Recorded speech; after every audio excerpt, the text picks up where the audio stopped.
ನಮಸ್ಕಾರ. ನಾನು ಪ್ರೊಫೆಸರ್ ಶಂಕರ್ ಬೆಳ್ಳೂರು. ಇನ್ನೇನು ಸೆಕೆಂಡ್ PUC ಎಕ್ಸಾಮ್ ಮುಗಿತಾ ಬಂತು, 12th ಸ್ಟ್ಯಾಂಡರ್ಡ್ ಪರೀಕ್ಷೆನೂ ಮುಗಿತಾ ಬಂತು. ಪರೀಕ್ಷೆ ನಂತರ ಅನೇಕ ಕಾಂಪಿಟೇಟಿವ್ ಎಕ್ಸಾಮ್ ತಗೋಬೇಕಾಗತ್ತೆ ಮಕ್ಕಳು ಮುಂದಿನ ಓದಿಗೆ. ಇಲ್ಲಿ ಸಾಮಾನ್ಯವಾಗಿ ಒಂದು ಅಂಶ ಗಮನಿಸಿದ್ದೀನಿ ನಾನು. ಬೋರ್ಡಲ್ಲಿ ಎಸ್ಪೆಷಲಿ CET-ನಲ್ಲಿ, ಕರ್ನಾಟಕ CET-ಲಿ 90-95% ಈ ಥರ ತುಂಬ ಒಳ್ಳೆ ಮಾರ್ಕ್ಸ್ ತೊಗೊಂಡಿರೋ ಮಕ್ಕಳು ಸಹ ಅವ್ರದ್ದು CET ರ್ಯಾಂಕ್ ಕೇಳಿದ್ರೆ 20,000, 30,000, 40,000 ಈ ಥರ ಕಮ್ಮಿ ಬಂದಿರುತ್ತೆ. ಯಾಕೆ ಈ ಥರ ಆಗುತ್ತೆ ಅಂತ ಯೋಚನೆ ಮಾಡ್ತಾ ಇದ್ದೆ. ಹಾರ್ವರ್ಡ್ ಯೂನಿವರ್ಸಿಟಿ ಅವರು ಒಂದು ಎಕ್ಸ್ಪೆರಿಮೆಂಟ್ ಮಾಡಿದ್ರು. ಅದ್ರ ಬೇಸಿಸ್ ಮೇಲೆ ನನಗೆ ಒಂದೆರಡು ವಿಚಾರನ ಅರ್ಥ ಮಾಡ್ಕೊಳ್ಳೋಕ್ಕೆ ಸುಲಭ ಆಯಿತು. ಉದಾಹರಣೆಗೆ ತಗೊಳ್ಳಿ, ಈಗ ಒಬ್ಬ ಹುಡುಗನಿಗೆ ಅವನು ಎಲ್ಲೇ ಹೋಗಬೇಕಾದ್ರೂ, ಅವನ ಮನೆಯಿಂದ ಬೇರೆ ಯಾವುದೇ ಡೆಸ್ಟಿನೇಷನ್ ಅಥವಾ ಜಾಗಕ್ಕೆ ಹೋಗಬೇಕಾದ್ರೂ ಅವನು ಲೊಕೇಶನ್ ಹಾಕ್ಕೊಂಡು ಗೂಗಲ್ ಮ್ಯಾಪ್ ಉಪಯೋಗಿಸ್ಕೊಂಡು ಹೋಗ್ತಾನೆ ಅಂತ ಇಟ್ಕೊಳ್ಳಿ. ಇಂಥ ಮಕ್ಕಳಿಗೆ ನೀವು ಲೊಕೇಶನ್ ಇಲ್ದಲೇ ಎಲ್ಲಿಗಾರ ಹೋಗು ಅಂದರೆ ಅವ್ರಿಗೆ ಕಷ್ಟ ಆಗತ್ತೆ. ಅವ್ರಿಗೆ ಅದು ಏರಿಯಾ ಗೊತ್ತಿಲ್ಲ, ನನಗೆ ಅಲ್ಲಿಗೆ ಹೇಗೆ ಹೋಗೋದು ಗೊತ್ತಿಲ್ಲ ಅಂತಾರೆ. ಹಾಗಾಗಿ ಅವ್ರಿಗೆ ಲೊಕೇಶನ್ ಅನಿವಾರ್ಯ. ಇನ್ನೊಂದು ಹುಡುಗನ ವಿಚಾರ ತಗೊಳ್ಳೋಣ.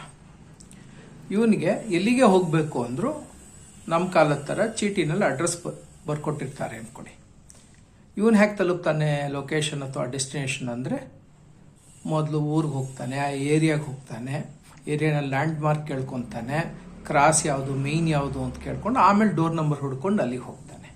ಈ ರೀತಿ ಸ್ವಂತ ಪರಿಶ್ರಮದಿಂದ ಅವನೇ ಹೋಗಿ ಹುಡುಕೊಂಡಾಗ ಅವನಿಗೆ ಬರೀ ಆ ಡೋರ್ ನಂಬರ್ ಒಂದೇ ಅಲ್ಲ, ಆ ಕಡೆ ಈ ಕಡೆ ಅಕ್ಕಪಕ್ಕದ ರಸ್ತೆಗಳು, ಆ ಏರಿಯಾಲಿ ಬೇರೆ ನೆಕ್ಸ್ಟ್ ನೀವು ಯಾವುದೇ ಅಡ್ರೆಸ್ ಕೊಡಿ ಆರಾಮಾಗಿ ಅವ್ನು ಹುಡ್ಕೊಂಡು ಹೋಗ್ತಾನೆ. ಯಾಕೆಂದರೆ ಅವ್ನಿಗೆ ಅಲ್ಲಿಗೆ ಹೋಗೋದು ಹೇಗೆ ಅನ್ನೋದು ಗೊತ್ತಿರುತ್ತೆ.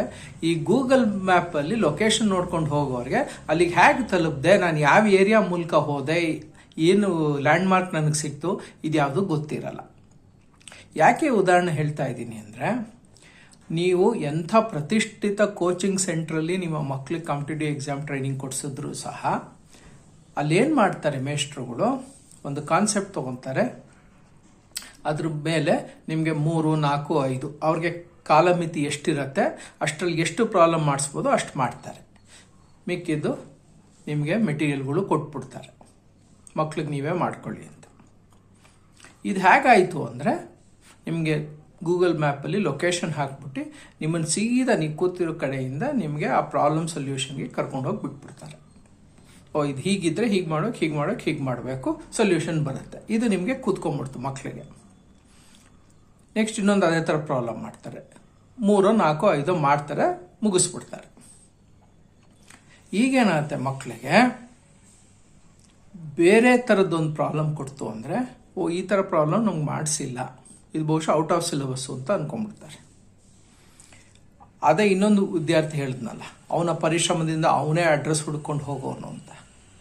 ಆ ಥರ ಮಕ್ಕಳುಗಳು ತಯಾರಿ ಮಾಡಿಕೊಂಡ್ರೆ, ಉದಾಹರಣೆಗೆ ಅವರೇ ಕೂತು ಆ ಪ್ರಾಬ್ಲಮ್ಗೆ ಸೊಲ್ಯೂಷನ್ ಏನು ಅಂತ ವರ್ಕೌಟ್ ಮಾಡಿದರೆ, ಅಂದರೆ ಮೇಷ್ಟ್ರು ಕೊಟ್ಟಿರೋದಲ್ಲದೆ ಬೇರೆ ಪ್ರಾಬ್ಲಮ್ಗಳು, ಎಲ್ಲ ರೀತಿಯ ಪ್ರಾಬ್ಲಮ್ಗಳು ವರ್ಕೌಟ್ ಮಾಡಿದರೆ ಅವ್ರಿಗೆ ಪರೀಕ್ಷೆಯಲ್ಲಿ ಯಾವುದೇ ಪ್ರಾಬ್ಲಮ್ ಬಂದರೂ ಎದುರಿಸೋಕ್ಕೆ ಧೈರ್ಯ ಇರುತ್ತೆ, ಮತ್ತು ಅವರು ಅದಕ್ಕೆ ಸೊಲ್ಯೂಷನ್ ಕೂಡ ಕಂಡುಕೊತಾರೆ. ಸೊ ಇಲ್ಲಿ ಮುಖ್ಯವಾಗಿ ಮಕ್ಕಳಿಗೆ ಏನು ಬೇಕು, they have to sit and find that approach to solution. ಇದು ಅವರೇ ಕಂಡ್ಕೋಬೇಕು ಸ್ವತಃ. ಇದು ಯಾರೂ ಹೇಳ್ಕೊಡೋಕ್ಕಾಗಲ್ಲ, ಯಾರೂ ಹೇಳ್ಕೊಡೋದಿಲ್ಲ. ಯಾಕೆಂದರೆ ಏನು ಹೇಳ್ತಾರೆ, ನಮಗೆ ಕಾಲಮಿತಿ ಇದೆ, we have limitation of time, ಅಷ್ಟರಲ್ಲಿ ನಾವು ಅದೆಲ್ಲ ಹೇಳ್ಕೊಡೋಕ್ಕಾಗಲ್ಲ. ಬರೀ ಒಂದಷ್ಟು ಪ್ರಾಬ್ಲಮ್ ಸೊಲ್ಯೂಷನ್ ಮಾಡ್ತೀವಿ.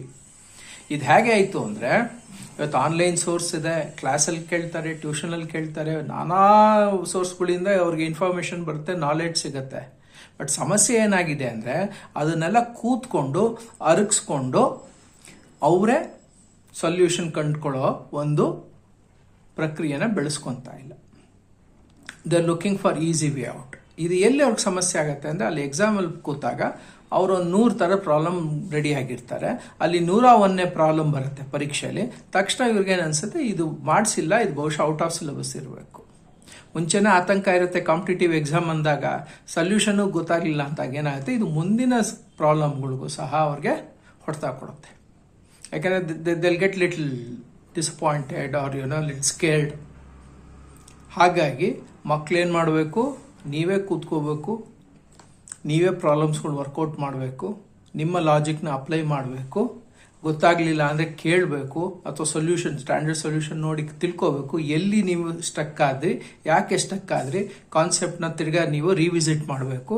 ಹೀಗೆ ನೀವೇ ಕೂತಿ ಸೆಲ್ಫ್ ಸ್ಟಡಿ ಮಾಡಿ ಪರಿಶ್ರಮ ಹಾಕಿ ನೀವು ಪ್ರಾಬ್ಲಮ್ಗಳು ಸಾಲ್ವ್ ಮಾಡೋ ಒಂದು ಮೈಂಡ್ಸೆಟ್ನ ಬೆಳೆಸ್ಕೊಂಡಾಗ ಅವಾಗ ನಿಮಗೆ ಕಾಂಪಿಟೇಟಿವ್ ಎಕ್ಸಾಮ್ನಲ್ಲೂ ಚೆನ್ನಾಗಿ ಮಾಡೋ ಅವಕಾಶ ಇದ್ದೇ ಇರುತ್ತೆ. ಇದು ಹೇಗೆ ಅಂದರೆ, ನಾನು ಊಟ 10 ಕಡೆಯಿಂದ ಮಾಡ್ಬೋದು, ಬಟ್ ಆ ಊಟ ಅರಗಿಸ್ಕೊಂಡು ಅದರಿಂದ ನನ್ನ ಶರೀರಕ್ಕೆ ಬೆನಿಫಿಟ್ ಆಗಬೇಕು ಅಂದರೆ ನಮ್ಮ ಮೆಟಾಬಾಲಿಸಮ್ ಚೆನ್ನಾಗಿ ಆಗಬೇಕು ಶರೀರದಲ್ಲಿ. ಆಗಲಿಲ್ಲ ಅಂದರೆ ನಮ್ಗೆ ಅಜೀರ್ಣ ಆಗುತ್ತೆ, ಮುಂದೆ ಅದು ಇನ್ಫೆಕ್ಷನ್ನು ಕಾಯಿಲೆ ಆಗಿ ಟರ್ನ್ ಆಗುತ್ತೆ. ಅದೇ ರೀತಿ ನಿಮಗೆ ಇನ್ಪುಟ್ಸು ನಾಲೆಡ್ಜು ಬೇಕಾದಷ್ಟು ಕಡೆಯಿಂದ ಬರ್ಬೋದು, class, tuition, online sources, but ನಿಮ್ಮ ಒಳಗೆ ಬಂದಿರೋದನ್ನ ನೀವು ಮನನ ಮಾಡ್ಕೋಬೇಕಲ್ಲ. That mental metabolism should happen. ಅದಕ್ಕೆ ನೀವು ಕೂತಿ ಓದೋದು ಬಿಟ್ಟರೆ ನಿಮಗೆ ಬೇರೆ ಏನು ಶಾರ್ಟ್ಕಟ್ ಇಲ್ಲ. ಹಾಗಾಗಿ self study is the key for you to do well in the competitive exams. ಯಾವ್ಯಾವ ಮಕ್ಳು ಏನು ಮಾಡಿ ಸೆಲ್ಫ್ ಸ್ಟಡಿ ಅಂದರೆ, ಕೆಲವ್ರು ಏನು ಮಾಡ್ತಾರೆ, ಮೇಷ್ಟ್ರುಗಳು ಮಾಡಿಸಿರೋ ಪ್ರಾಬ್ಲಮ್ನೇ ತಿರ್ಗಾ ರಿಪೀಟ್ ಮಾಡ್ತಾರೆ ಪದೇ ಪದೇ. ಅದರಿಂದ ಏನೂ ಪ್ರಯೋಜನ ಆಗೋದಿಲ್ಲ ನಿಮಗೆ. ನೀವು ಹೊಸ ಥರ ಪ್ರಾಬ್ಲಮ್ಗಳು ತೊಗೊಂಡು ವರ್ಕೌಟ್ ಮಾಡಬೇಕು. ಉದಾಹರಣೆಗೆ, ಅನ್ನ ಮಾಡೋದು ಹೇಗೆ ಅಂತ ತಿಳ್ಕೋಬೇಕು. ಅನ್ನ ಮಾಡಿದ್ಮೇಲೆ ಅದಕ್ಕೇನು ಇಂಗ್ರೀಡಿಯೆಂಟ್ಸ್ ಬೆಳೆಸ್ತೀವಲ್ಲ ಅದ್ರ ಮೇಲೆ ಅದು ಚಿತ್ರಾನ್ನ ಆಗ್ಬೋದು, ಇಲ್ಲ ಪುಳಿಯೋಗರೆ ಆಗ್ಬೋದು, ಇಲ್ಲ ವಾಂಗಿಭಾತ್ ಆಗ್ಬೋದು, ಇಲ್ಲ ಬಿರಿಯಾನಿ ಆಗ್ಬೋದು, ಇಲ್ಲ ಬೇರೆ ಏನೋ ಸ್ವರೂಪ ತಗೋಬೋದು. ಬಟ್ ಬೇಸಿಕ್ ಆಗಿ ಎಲ್ಲ ಅನ್ನನೇ. ಅನ್ನದೇ ಇದು ಎಲ್ಲ ಡಿಫ್ರೆಂಟ್ ಫ್ಲೇವರ್ಸು. ಹಾಗೆ ಬೇಸಿಕ್ ಅನ್ನ ಅಂದ್ರೇನು, ಅದು ನಿಮ್ಮ ಕಾನ್ಸೆಪ್ಟು. ಇದನ್ನು ಯಾವ್ಯಾವ ಸನ್ನಿವೇಶದಲ್ಲಿ ಹೇಗೆ ಅಪ್ಲೈ ಮಾಡ್ಬೋದು ಅನ್ನೋದು ನೀವೇ ಕೂತು ವರ್ಕೌಟ್ ಮಾಡಿದಾಗ ನಿಮಗೆ ಯಾವುದೇ ರೀತಿ ಪ್ರಾಬ್ಲಮ್ ಕಾಂಪಿಟೇಟಿವ್ ಎಕ್ಸಾಮಲ್ಲಿ ಬಂದರೂ ನಿಮಗೆ ಕಾನ್ಫಿಡೆನ್ಸ್ ಇರುತ್ತೆ ಮತ್ತು ಅದ್ರ ಬಗ್ಗೆ ನಾಲೆಜ್ ಇರುತ್ತೆ. ಹಾಗಾಗಿ ನೀವು ಹೆಚ್ಚೆಚ್ಚು ಪ್ರಾಬ್ಲಮ್ನ ಆದಷ್ಟು ಬೇಗ ಸಾಲ್ವ್ ಮಾಡೋ ಸಾಧ್ಯತೆ ಇರುತ್ತೆ. And you can also do really well and get good rank. ಒಳ್ಳೆ ರ್ಯಾಂಕ್ ಬಂದಾಗ ಏನು ಅನುಕೂಲ ಆಗುತ್ತೆ, ನಿಮಗೆ ಬೇಕಾಗಿರೋ ಕಾಲೇಜು, ಬೇಕಾಗಿರೋ ಕೋರ್ಸು ಸಿಗುತ್ತೆ. ಇಲ್ಲ ಅಂದರೆ ಯಾವ್ದು ಸಿಗುತ್ತೋ ಅದಕ್ಕೆ ಕಾಂಪ್ರಮೈಸ್ ಆಗಿ ನೀವು ಅಡ್ಮಿಷನ್ ಮಾಡ್ಕೋಬೇಕಾಗತ್ತೆ. ಹಾಗಾಗಿ ಮಕ್ಕಳು ಈಗ ನೀನು ಕಾಂಪಿಟೇಟಿವ್ ಎಕ್ಸಾಮ್ಗಳು ಬರೀತಾರೆ, ದಯವಿಟ್ಟು ಅವ್ರಿಗೆಲ್ಲ ಹೇಳಿ ಟೆಕ್ಸ್ಟ್ ಬುಕ್ ಇಟ್ಕೊಂಡು, ಹಳೆ ಕ್ವಶನ್ ಪೇಪರ್ಗಳು ಇಟ್ಕೊಂಡು ಅವ್ರು ಎಷ್ಟಾಗುತ್ತೆ ಅಷ್ಟು ಅವರೇ ಸಾಲ್ವ್ ಮಾಡಲಿ ಆನ್ ದೇರ್ ಓನ್. ಡೌಟ್ ಇದ್ದರೆ ಮೇಷ್ಟ್ರುಗಳಿಂದ ಕ್ಲಿಯರ್ ಮಾಡ್ಕೊಳ್ಳಿ. But this approach to problem solution is something every student should find out on their own. ಯಾವ್ಯಾವ ಮಕ್ಕಳು ಇದನ್ನು ಕಲ್ತಿರ್ತಾರೆ ಅವರೆಲ್ಲರೂ ಚೆನ್ನಾಗಿ ಮಾಡ್ತಾರೆ.